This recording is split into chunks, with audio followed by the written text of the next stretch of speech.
Welcome to another edition of Living with Purpose.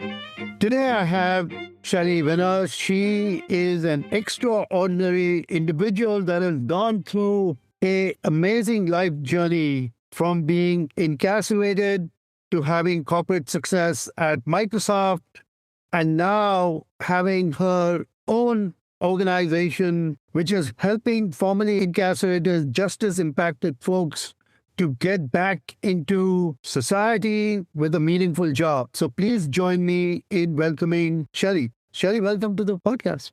Hi, thank you for having me. So let's start off with your growing up, your childhood, your parents, family, the life that you led, and then these important moments in your life. Yeah. So my dad was an addict. He was in and out of prison most of my childhood. And my mom, although she wasn't an addict, was not very present in my life.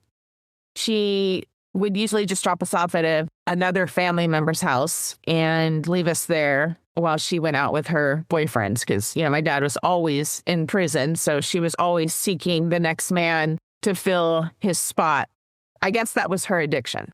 And children who grow up in these types of environments usually become products of those environments. And so, like my father, I ended up becoming an addict, a drug dealer, and then eventually incarcerated. And that was a pivotal moment for me because after I was arrested, I found out I was pregnant. And so I knew at that moment that I had to change, or else I knew I was going to be the same type of parent to my child that my father was to me. And I wanted to break that generational curse, so to speak, because it really is a curse. It's this repetitive cycle of toxicity that's just passed down from generation to generation. So just for our listeners to get a better picture of your growing up, just share a little bit about that, right? Where did you grow up? I'm assuming in California. Yeah. Yes, your father was a drug dealer, while your mother was moving in and out. How did you grow up? What was your community? What was your nest? Who were you interacting with? And then what got you into prison? So growing up, we were very, very poor. Yeah. My parents were always struggling to pay the bills. We moved a lot. I mean, a lot. But what usually ended up happening was my dad would get out. My mom and him would get back together and then try to work it out. He'd get a job, and then within 6 months, to a year, he'd be back selling drugs and back in prison again. And so it was always, my mom being left, stuck with everything, with the bills, and she just couldn't afford it. So that's why it kept moving all the time. But we had this one family member. She was my great aunt. Her name was Aunt Barb. And she was our go-to spot. Thank God for her, because, looking back, I don't know where we would have been. We probably would have been in a shelter if it wasn't for her. And you had siblings? I have a half-brother. So when I say my father, I actually mean my stepdad. Yeah. Because my real father, his name is Stacy, and he left when I was only a few months old. He went into I think it was the Marines.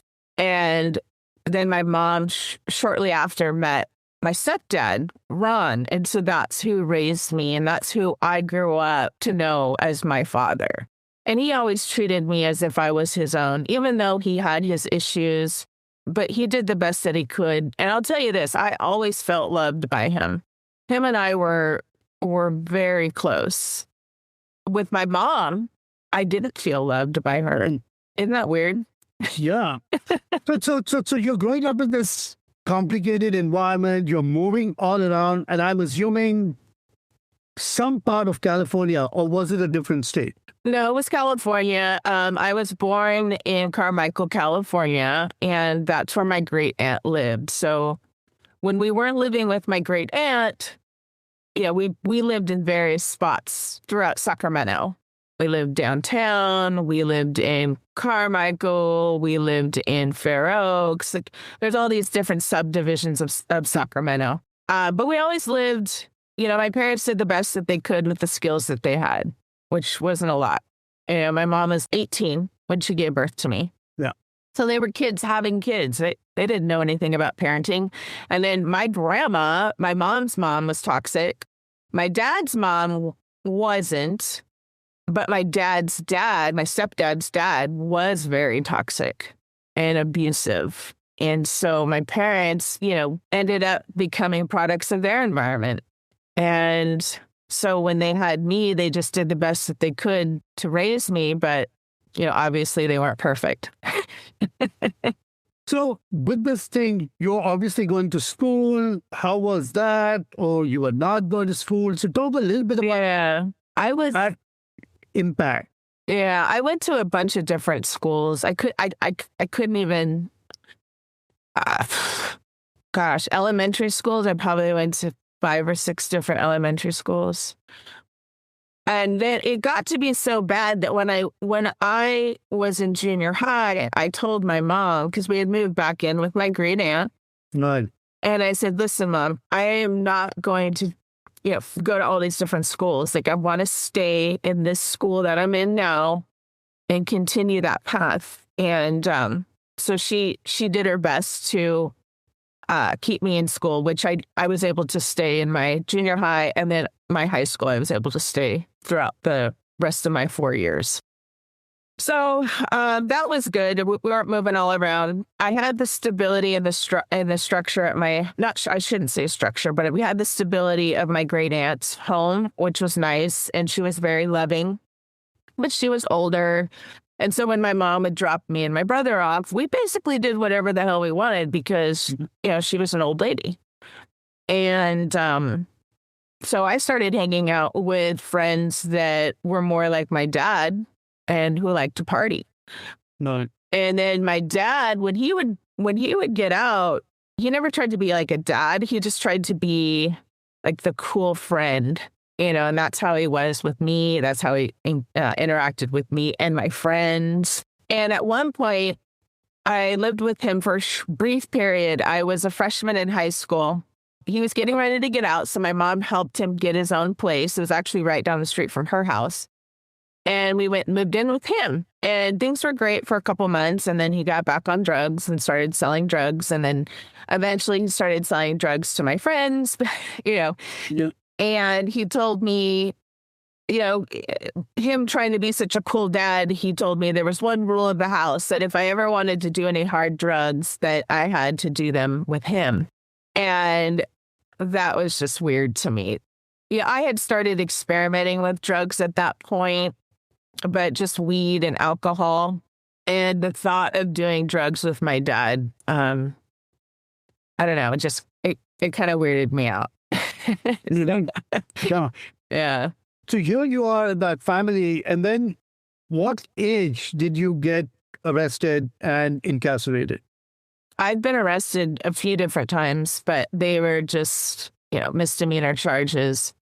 But the first time I ever got arrested was for drunk driving. I think I was 21 or 22 years old. But by the time I got to the station, I blew under a .08. So they ended up dropping that. That was my first interaction with the law.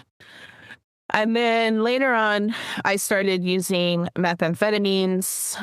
I got addicted to methamphetamines. And then I was arrested for being under the influence of meth. And I went to jail for that.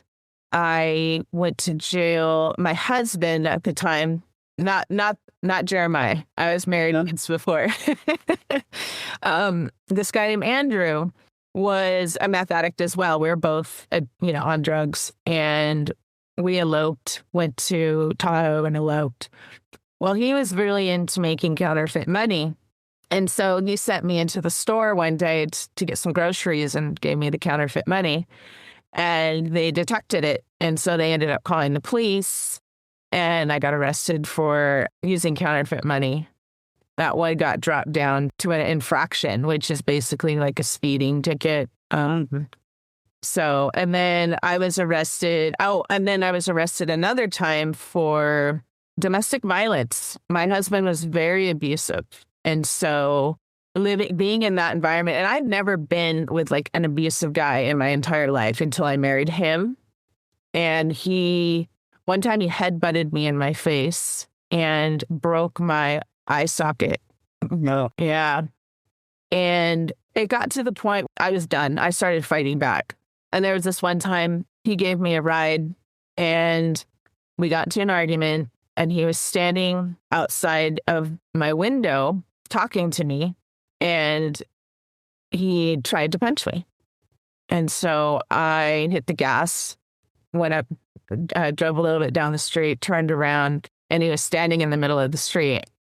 And my dumbass, I'm thinking, you know what? I'm going to make him think I'm going to run him over. I'm going to rev the engine. I'm going to, hit the gas. And then, obviously I knew I wasn't going to hit him because I knew I could kill him, right? I'm not willing to go to jail or to prison, but I just wanted to scare him because I was pissed off that he tried to punch me.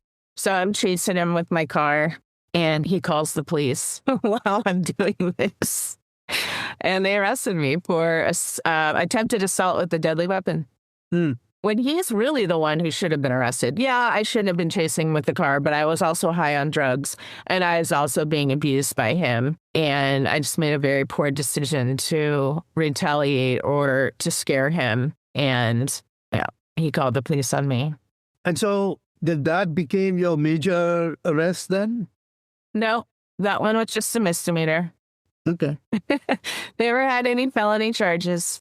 Not until I started selling drugs. Because this entire time, granted, I had been using drugs. I never sold. I was too scared to sell drugs. Right. Because I didn't want to get caught and go to prison. And so I always kind of stayed under the radar by being a consumer and not a dealer. I didn't start selling drugs until I got to North Dakota. And it was one of those situations where I was out in the middle of pretty much nowhere in this small podunk town. And I had actually gotten sober. There were intermittent bouts throughout my life, or intermittent times where I did get, clean for a short period. Well, this was one of those periods. And so I had found a job in North Dakota. So I moved out there and I started bartending, which probably isn't the best job to do if you're, trying to be sober. So I get there my first day on the job and my coworker offers me some meth. And so being out in the middle of this state, which I think has less than 1 million people throughout the entire state. So you can imagine there's just a bunch of small little towns everywhere. Trying to find drugs is impossible. So once I smoked meth with her that night, it kind of awakened my demon and I wanted to get more drugs, but I couldn't find any. Literally could not find any drugs. The only option that I had to get any drugs was to have them sent to me from California, because that's where all my friends were that I knew had drugs that could mail them to me. And that's how it all started. I got an ounce of meth and I thought to myself, well, just get this 1 ounce. I'll sell majority of it. I'll keep a couple grams for myself. I'll pay off my car and I'll be done. Well, it doesn't work like that. Once you get a taste of the money and then you now have this abundance of drugs, you just can't turn it off. Like a switch, you can say, okay, I'm done now. I'm turning this off. Because then you will come up with money and your addiction's not going to let you just, stop. Right. So that's how that all started. So I started selling drugs. And really my thought process was, here I am in this small town. They're never going to catch me. Yeah. That was really how delusional I was. But here's the thing I didn't think about was I'm living in a small town. I'm a drug dealer and I stick out like a sore thumb. Right. So they caught me fairly quickly. I think it was about a year later. Once from the time I started selling drugs, and about a year later I got caught. And is that where you then served your sentence? No. So because I was bringing drugs across state lines, it went federal. And so when the feds take over the case, it's no longer me versus North Dakota. It's me versus the United States of America. Right. Yeah. And so I went to like my arraignment and all my court dates in North Dakota. But once I was sentenced, the feds will ship you wherever. It's like they pick prisons out of a hat and they're like, okay, you're going to Louisiana. Oh, okay, you're going to Ohio. Like, you never know where you're going to go. But the one thing I did was I asked the judge at the time of my sentencing, because I had just given birth to my son. I actually brought him to the court case with me. Him and my mom came with me. And I asked him if I could, I did my research. I looked to see what women's federal prisons were in California. And there was one in the Bay Area, and it was Dublin. And so I asked the judge if he would allow me to be sent to this prison so that way I could see my son. And he made it happen. And that never happens. People never get to pick their prison. So I was very fortunate. And not only did I get to go to Dublin close to my son, but this prison was a local prison in the Bay Area. So it was just flooded with volunteers, bringing in tons of programming. And I was so fortunate in that sense, because I look at incarceration as the incubation period. And so I tried to do every program I possibly could. And how long were you there? So I got sentenced to 4 years, but I got good time. I got halfway house time. And I also did a drug treatment program that if you complete it successfully, they give you a year off your sentence. So I had 10 months halfway house. I had 8 months good time because I didn't get into any trouble while I was incarcerated. I got the year off my sentence. So altogether, I did about a year and a half. And then once you were released, what happened? I had to, because part of my sentence, I had to be completed in the halfway house. So I had to go straight to the halfway house. And they were going to send me to this halfway house in Fresno. And I asked my case manager if I could go to San Francisco. I can't remember why. I think it was because I knew San Francisco would have more opportunity. And here's the thing, case managers don't give a shit about you in prison. Most of them do. I'd say 95% of them don't give a shit about you. And I just happened to be in that drug program I was telling you about. So we moved to a completely separate unit. We had different case managers. We had people that really, truly cared about us. And so when I went to my new case manager and asked her to transfer me to San Francisco, she did it. She said, listen, you have about a 50-50 chance of getting accepted. But I just want to let you know that. But yeah, I'll put in the request for you. Kind of a miracle that, one, I had a case manager who would do that. And two, that I got accepted to San Francisco, which I was super grateful for, because I'll tell you right now, had I been sent to Fresno, we probably wouldn't be on this call right now. Yeah. So, all throughout my time, I see these miracles that have happened that have brought me to this place today. And, one of those miracles was actually getting to San Francisco. So here you are in San Francisco. What are you learning? What are you studying? And then how do you get employed at Microsoft? Yeah, I've always had this affinity for technology. And believe it or not, when I was living in North Dakota, they didn't have a dry cleaner, let alone a computer repair person. So I always have been tech savvy. I've always had an affinity for technology. I started building computers and fixing computers from the age of 23. And I ended up getting pretty good at it. And so I decided to start a computer repair business in North Dakota. I guess you could say it was my side hustle to my drug dealing. So for me, when I was in prison, I just knew I wanted to continue on that path working in technology. I didn't know how I was going to do it, but as soon as I got out, the first thing I did was get myself enrolled into school. And I was fortunate because I got out 2 weeks before the semester was starting. So I got into school at the San Francisco Community College and started working on a computer science degree. I just figured what I would do is get my degree in 4 years, try to get a job working in tech. That was kind of my game plan. But God had different plans for me, and things ended up working in my favor much sooner than I had anticipated. And so I'm at the halfway house downstairs getting a cup of coffee, and the news was on. And all I heard was the news reporter say, if you have a criminal record and you want to work in tech, then you should sign up for Code Tenderloin. And so as soon as I heard those words, I beelined it to the TV, and I started to listen to what the reporter had to say about the program. I looked it up on my phone, and I signed up for the next cohort. And it was a job readiness program at the time. So they focused on resume writing, and they helped you, learn how to interview. They did mock interviews with you. But the other thing that they did was they took you on a tech tour. So they took us to all these various tech companies in San Francisco, and Microsoft was one of them. We went to the retail store. And while we were there, one of the employees there told us they were hiring. And so the resume that I had just completed that they helped me with, I submitted that resume. And next thing you know, I'm getting a call back for an interview. And I couldn't believe it. I knew that this was my opportunity, that this was like the perfect way for me to get in, because it was a retail store, which didn't require a college degree. But at the end of the day, it's still Microsoft.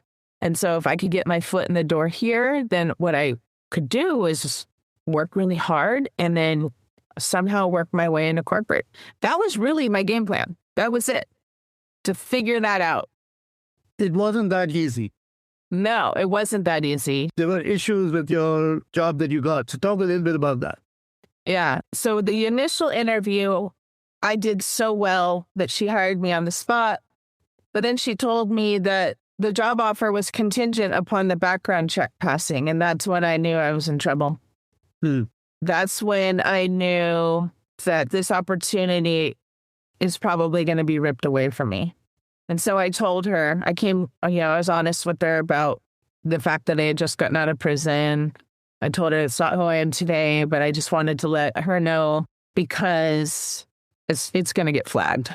So she just told me to be honest about it. And so I was, and it got flagged.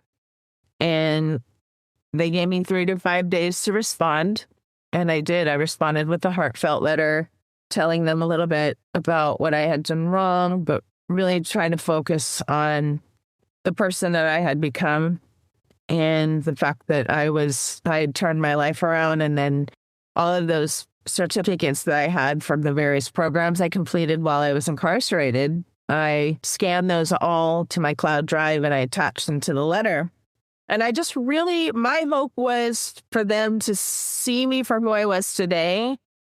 And unfortunately, it didn't work.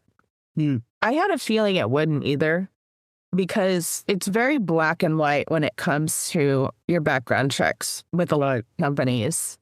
It's like, oh, yours is flagged, you're inherently a piece of shit, so we're not going to hire you. That's what it feels like. And they don't care about the work you've done to better yourself. They don't care that your debt's been paid, that they're continuing this punishment, so to speak. And they don't care about the effects that it has on the community.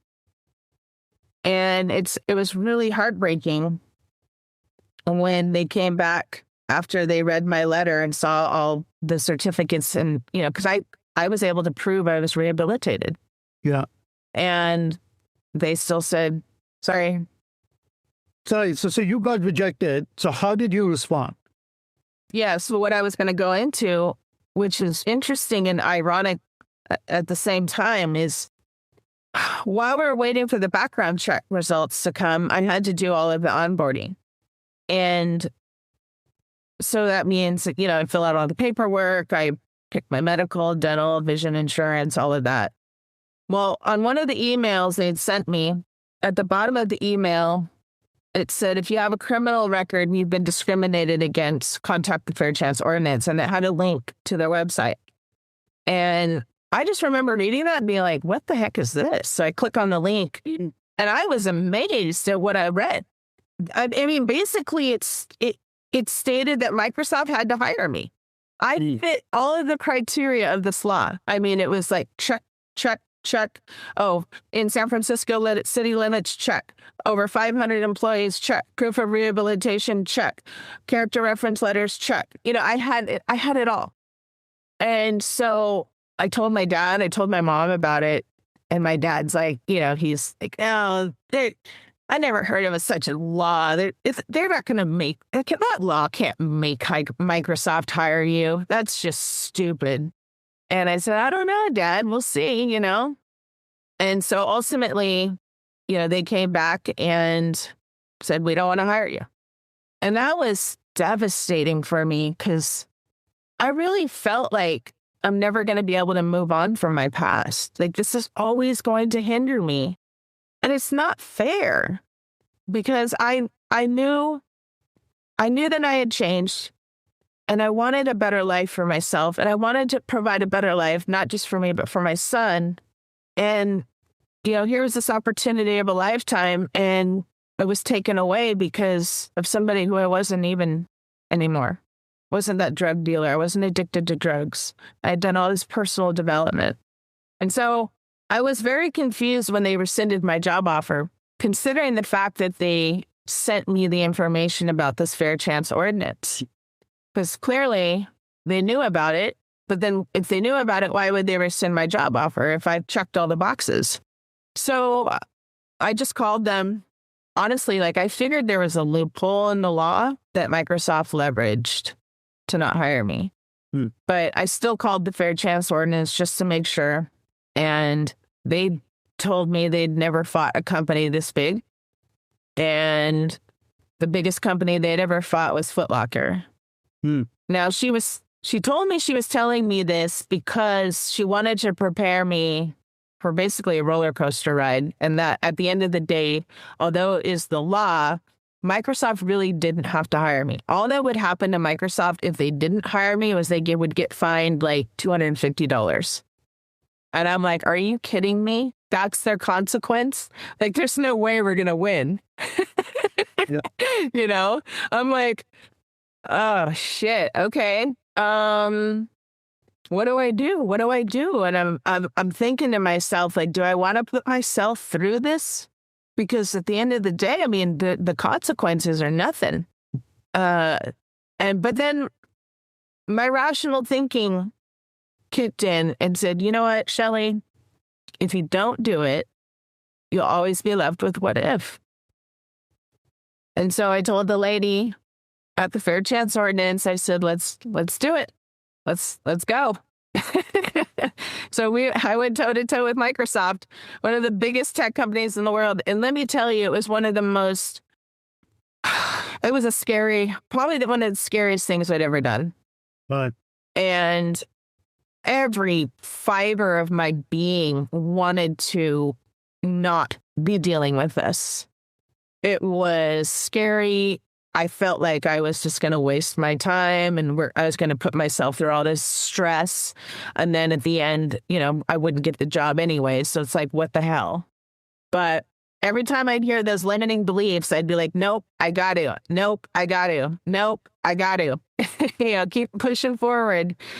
And Microsoft came back with every reason not to hire me. Any reason I think any company would give. I hadn't been out of prison long enough. I'm a liability. I can't be trusted. What if I relapse? All these things. And I get it.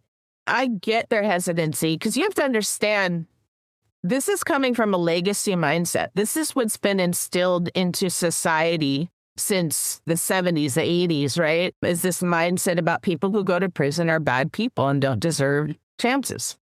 And so Microsoft was basically responding as any other company probably would have. And this was their first time ever having to deal with this. But this time, I actually had the law on my side, which is interesting. But what's also sad is that this law is only in select cities throughout the United States. It should be a law in every single city, but it's not. So anyways, my background check gets flagged. The Fair Chance Ordinance lady reaches out to Microsoft. They said they never heard of this law. And the reason why they never heard of the law Well, San Francisco HR heard of the law. That's why they sent it to me. No. But they never reported it to headquarters in Washington. Right. And so where do you think my background check went? To Washington. To Washington. When I leveraged the law to fight them, they were astonished. They were like, what the hell do you mean there's this law in San Francisco? We never heard of this law. They were pissed. They were pissed. So basically, Microsoft was backed into a corner. I mean, they didn't have to hire me, but, they would risk bad press, they would risk a potential lawsuit because if I wanted to, I probably could have taken them to court, but they ended up doing the right thing, even though they didn't want to. And let's fast forward. So they hired you. They hired me up. And you started working for the Surface team. No. So I started working in the retail store selling computers to consumers. Mm-hmm. And I was so incredibly grateful to be working for Microsoft. I was so proud, even though they didn't want me. Yeah. I didn't care. The fact that I got this foot in the door, I was gonna work, and show them that they made the right choice in hiring me. And so when you have an attitude of gratitude, it's incredible the miracles that will start to happen in your life. And so obviously having that type of an attitude, my managers loved me. I was promoted to a computer repair technician. And then from there, I had been doing public speaking because people got wind of this story. I was the first person to ever leverage this law against Microsoft. So people wanted me to come and talk about it and share it. And then I was asked to speak at these HR and recruiter conferences where these are all the decision makers that do the hiring. And here I am being put on a stage to speak to all of them, to share my story and to try to convince them to give people second chances. Obviously formerly incarcerated. Yeah. Although all people deserve second chances, but, trying to convince them to hire formerly incarcerated applicants. And one of the presentations that I did got into the hands of somebody in corporate. And he was so touched, moved, and inspired by my presentation that one day he sends me this email and wants me to come interview for a business-to-business sales role. And I knew nothing about B2B sales, but all I know is that if someone's giving me the opportunity to interview, I'm going to do it. Right. Because this is incredible. I didn't know how. I had no clue how I was going to get myself into corporate. I just knew I wanted to, but I didn't know how. So here was another miracle that opened up for me. Yeah. The fact that I'm getting to interview for a corporate job.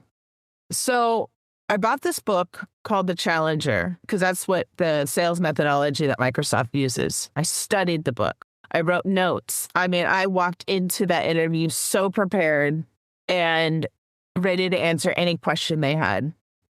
So I did 4 back-to-back interviews. I did so well that, they decided that I didn't get that job, needless to say, but I did so well in the interview that they said, listen, we have a perfect role for you. It's a technical role. You'll work alongside the Surface seller who does the B2B sales, but it's going to take us 6 months to get the budget approved. Can you wait 6 months? And I said, hell yeah, I can wait 6 months. Yeah. Yeah. And like 6 months to the date almost. I mean, I get a call from one of the guys I interviewed with, and he says, you ready to come over to corporate? And I said, I sure am. My manager was this girl named Carrie, and she knew my story, and she was fully bought in, fully supported me. I remember the day she sent over my offer, and it was for like $104,000 a year. And to me, I was like, I never made this is crazy. I don't even have a college degree and I'm getting this job offer for $104,000 a year. I mean, it felt like a dream come true, but I had to do the background check again. Mm. And So Carrie was very proactive. She went and let HR know, gave them a heads up, like, hey, look, there's this girl, she works for us. She's coming over to corporate. I'm her manager. Her background check is going to be flagged, but it's okay. We still want to hire her. Now, none of us thought there was going to be any issue because I already worked for the company. What's the issue? They already know what's going on. Oh, there was an issue. There was an issue. They said, oh, no. We are not going to let her come over to corporate. There's no way. Corporate's different than retail. She absolutely cannot be around any of our customers' information because, I'm dealing with Microsoft's biggest customers, right? And they were just really worried about that. And we went back and forth again. And at this point, I'm just like, I cannot believe this is happening. No. And now I got to go through this roller coaster ride again. And it got to the point where my manager was like, I don't know what to do, Shelley. They're not budging. And so she reached out to Jason. Jason is the general manager at Microsoft in the region. Yeah, he's an executive. Yeah. And so she reached out to Jason and said, hey, look, because Jason was the one who originally emailed me back in the day and said he heard about my story and wanted me to come interview. So he was already my advocate. She told Jason what was happening, and then Jason took it into his own hands and went to advocate for me. And he set up a call with, we'll call them the naysayers. And he went in there with the purpose of reframing their thinking about hiring me. And he did exactly that. By the time he got done, and I don't know exactly everything he said, but I will tell you this, by the time he got done with that meeting, they offered me the job. That's why Jason is one of my most favorite people, because he wasn't afraid to go to bat for me. The easiest thing would have been to say, oh, look, Shelley, I'm sorry. But Jason really put himself out on the line by doing this, And you paid back in spades, right? You became one of the most awarded person on the team. I ended up becoming Microsoft's number one. So let's back up real quick, because I got hired for the technical role and I worked alongside the B2B sales rep. I was in that role for 3 months. My dad died. I'm out on bereavement dealing with my dad's sudden death. And I get a call from Carrie telling me that I'm no longer on her team and that they decided to make the company reorged, and all the people who were the technical Surface people were now the Surface sellers. So now I'm a B2B sales rep and I know nothing about business to business sales. And I just remember thinking, I just remember feeling so overwhelmed. And to get this news, my dad had just passed 2 days prior. And to find out that I'm being thrown into this position that I know nothing about just was very scary to me. But then I thought to myself, well, what would my dad want me to do? And so that was a turning point for me. But I said, okay, I'm going to figure it out. What I'm not going to do is give up. What I'm not going to do is tuck my tail between my legs and just walk away. I'm going to figure this out. I know I can do it. It's not brain surgery. It's not rocket science. It's sales. I mean, for crying out loud, I used to be a drug dealer. So what I did was I figured out who all the top sales reps were at Microsoft, and I had them all mentor me. And so I probably had 4 or 5 mentors at one time. I spent most of my day in my meetings with my mentors, learning how to organize, learning how to do sales, learning how to, everything. Just everything. It's basically like running your own business. That's what I did. I ran my own business at Microsoft for Surface, and I learned from the best, and it paid off. The first year and a half was really tough. Then COVID hit. It wasn't easy. It wasn't smooth sailing. It wasn't until 2022 when I became the number one Surface seller in the world. Man, let me tell you, all the hard work up until that point. It was one of the most incredible feelings to even get, Gold Club is one of the highest honors you can get. You have Platinum and Gold Club. And Microsoft hires the best of the best. They hire people who are Ivy League graduates. And here I was, this girl who barely graduated high school, was former addict. I was in prison, becoming their number one sales rep in the world and winning Gold Club.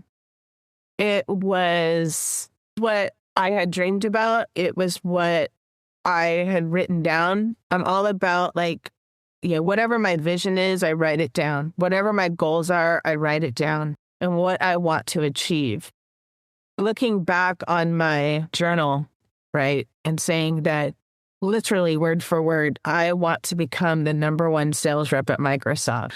I want to win. Actually, I want to win Platinum Club. That was my goal, is to win Platinum. But hey, gold's good too.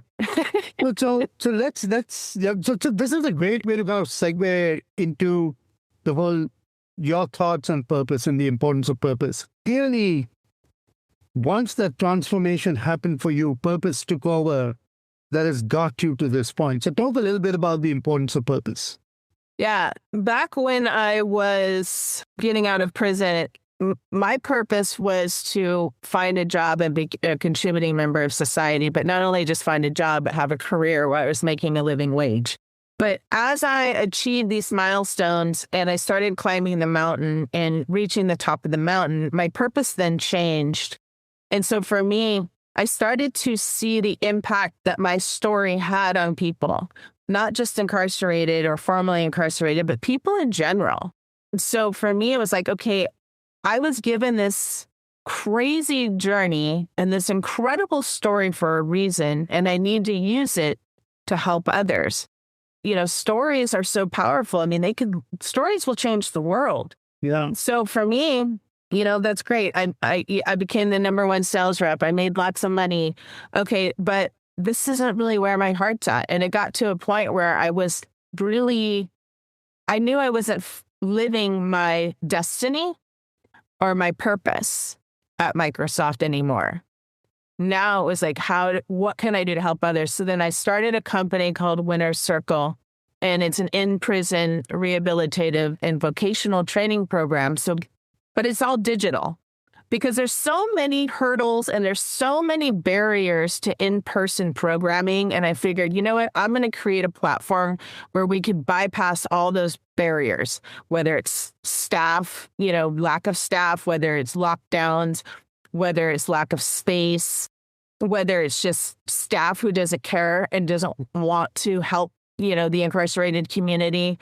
And they can do it all on the tablets and be in their cells programming. And so that's what I've created, a digital rehabilitative program that also focuses on sales training. So I know we are way over time for this. Yeah. It has been so fascinating. Yeah. I hope that our listeners really take a look at, even with people going through some of the most horrific environments, can come out and live a life of purpose. So let's end by you giving us your one golden nugget, a piece of wisdom that you want to share with our listeners. That anything is possible with the right mindset. And that just because you look at the mountain and you think, there's no way I'm ever going to get to the top, there is always a way, especially if you have the right mindset, because your thoughts do become your life. And I tell you what, had I not had positive thinking throughout this journey, I definitely would not have achieved the success I achieved. A lot of it was miracles, and that was because I was a positive thinker. So one really important nugget here is thoughts do become reality. Exactly. And how do you focus on it? And they don't become reality just because you think about it. They become reality because you work towards it. And how do you actually focus your thoughts so that they turn into reality? Shelley, thank you so very much for being part of the podcast again. Purpose is this renewable source of energy that continues to drive humanity forward. Focus on your purpose, show up with your strengths and values, get inspired by stories, the journey that Shelley has taken. Thank you all very much. Thank you, Shelley. Thank you.